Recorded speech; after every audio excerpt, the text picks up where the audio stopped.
ఆంధ్రప్రదేశ్ రాష్ట్రంలో ఎలక్షన్ కమిషన్‌కు రావలసిన మచ్చంతా రావడంతో, దీనిని దిద్దుబాటు చర్యలు ఎలా చేయాలని చెప్పేసి, శవాల మీద పేలాలు ఏరుకునే విధంగా ప్రవర్తించింది ఎలక్షన్ కమిషన్.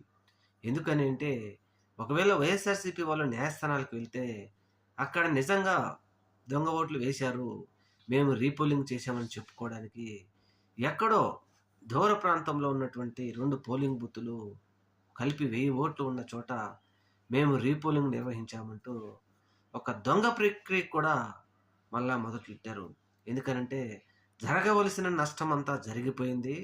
రావలసిన చెడ్డ పేరంతా రావడంతో ఒక కలెక్టర్ ఎదుటగానే దొంగ ఓట్లేశారు అని చెప్పేసి దేశం మొత్తం నివ్వెరపోయేలాగా వీడియోలు సహా బయటికి రావడంతో ఎలక్షన్ కమిషన్ మీద చెత్తగా ఈరోజు అసలు ఎంత చెత్తగా ఎలక్షన్ కమిషన్ పనిచేసింది అనే దాని మీద దుమ్మెత్తి పోస్తా ఉంటే ప్రజలు దానిని ఏదో దిద్దుబాటు చర్యగా కొంచెమైనా మన పరువు నిలబెట్టుకున్న విధంగా ఉండాలి అని ప్రయత్నించింది గానీ, ఇంకా ఎలక్షన్ కమిషన్ పరువు పోతూనే ఉంది.